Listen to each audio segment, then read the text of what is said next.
हरियाणा के जो लड़के लड़कियां हैं कितनी मेहनत से ओलंपिक में मेडल जीत के लेके आते हैं।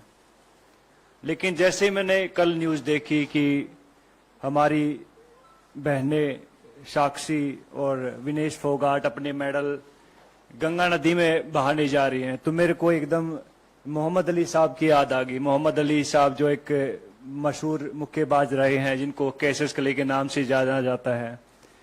जब उनके ऊपर जब यूएस में गोरे काले की नीति चल रही थी और उनको एक रेस्टोरेंट में दाखिल नहीं होने दिया जा रहा था कि उन्हें बताया कि मैं ओलंपिक गोल्ड मेडलिस्ट हूं, तो उन्होंने उसको बाहर फेंक के मारो, बोला कि तेरे जैसे ओलंपिक मेडलिस्ट बहुत आते हैं। तो इस बात से आहत होके उसने अपना ओलंपिक मेडल ओहियो नदी में फेंक दिया था।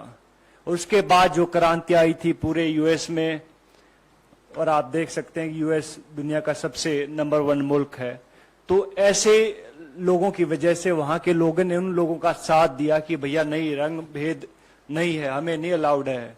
लेकिन हमारे यहाँ उल्टा होता है। हमारे यहाँ जब हमारी बहनें ओलंपिक मेडल नदी में फेंकने जाती हैं तो वहां सबसे पहले उनका मजहब पूछा जाता है, हिंदू हैं या मुस्लिम हैं। चलो हिंदू हैं।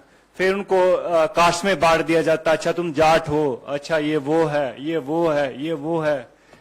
तो बहुत सारी चीजें। फिर उसके बाद जो उनकी आईटी सेल एक्टिवेट हो जाती है, फिर बहुत सारे लोग आते हैं कि गंगा मैंने ट्विटर पे देखा है, बिकॉज आईटी सेल की जो टीमें होती हैं कि हम आपको यहाँ प्रभावित नहीं करने देंगे, इससे हमारी गंगा नदी दूषित हो जाती है। तो ये देखकर बहुत दुख होता। बहुत सारे लोगों को नहीं मालूम होता कि ओलंपिक होता क्या है। आप लोगों को भी नहीं मालूम होगा, बहुत सारे नेता लोग हैं उनको भी नहीं मालूम होगा ओलंपिक होता क्या है।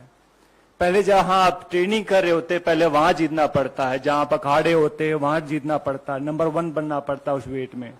फिर जाके आपको डिस्ट्रिक्ट में ट्रायल होती है कि लाइक भैया मैं भिवानी का रिप्रेजेंट करता हूं तो मैं यहाँ पे ट्रायल दूंगा, वहां 4-5 अकेडमी और होती है, वहां जीतना पड़ता है।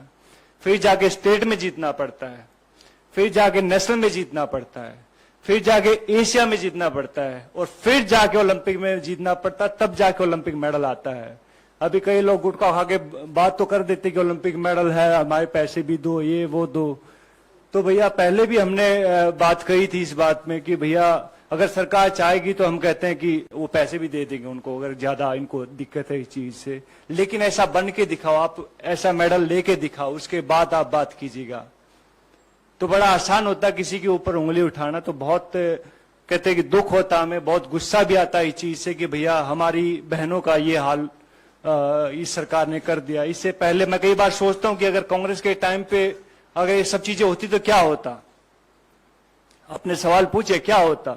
सबसे पहले आई थिंक उसको मिनिस्टर को हटाया जाता, जो भी उसका सदस्य है, जो जहां तक मुझे मेरी सोच है। बिकॉज मैंने राजनीति को जब तक समझ आई है तब तक मैंने बहुत देखा, कांग्रेस को बहुत करीब से देखा है, और अभी मैं बीजेपी को देख रहा हूं तकरीबन 8-9 साल से। तो लेकिन बहुत चेंज है इन दोनों की पॉलिटिक्स में। तो सबसे पहले आई थिंक कांग्रेस उसको निकालते, उसके बाद कहते हैं कि सबसे पहले प्रधानमंत्री या स्पोर्ट्स मिनिस्टर उनसे बात करते, अपनी बहनों से बुलाते कि भैया हाँ दिक्कत क्या हुई, क्या परेशानी है। बहुत सारे लोग कभी कुछ बोलते रहते हैं, लेकिन हम उनके साथ थे, आगे भी हैं और आगे भी रहेंगे। तो मैं चाहूंगा कि विनेश और साक्षी को कहते कि आप लोग सब उनका साथ दें। मीडिया बहुत जरूरी है। आप लोग कहते कि संविधान का चौथा स्तंभ है, तो आप चाहूंगा कि उनको जो सही को सही दिखाएं, गलत को गलत दिखाएं। और मैं हमेशा उनके साथ हूं भैया, एक हरियाणवी होने के नाते, एक ओलंपिक मेडलिस्ट होने के नाते। और ये सब चीजें बिकॉज हरियाणा को हमने देखी है। हरियाणा में जब हुड्डा साहब की गवर्नमेंट आई थी तब ये शुरू हुआ था सब चीजें। उससे पहले कितने ओलंपिक मेडल आए थे भाई साहब, आपसे आने से पहले कितने ओलंपिक मेडल आए थे? बहुत कम आए थे। लेकिन जैसे वहां पे कांग्रेस की सरकार आई, हुड्डा साहब की सरकार आई, तब वहां में कैश प्राइज मिलने शुरू हुए थे, 31,000, 51,000, 1 लाख रुपए। और हमारे लिए बहुत अहम होता था वो 31,000, 21,000 और 15,000 की राशि बहुत अहम होती थी। तो रेवोल्यूशन होता है, चेंज होने में बहुत टाइम लगता है, और चेंज किया है, कांग्रेस ने किया भैया, हुड्डा साहब ने किया है। और अब सब लोग कहते हैं कि हरियाणा से बिलोंग करता हूं तो मुंह बांट देखने लग रहे हैं वहां के भैया, हाँ कहाँ गई हो सरकार, कहाँ गई हो सरकार। तो भैया टाइम आता, हर एक चीज का टाइम होता है। तो कहते हैं कि बड़े बड़े लोग इस दुनिया में नहीं रहे तो ये भी नहीं रहेंगे एक दिन। Just wait and watch.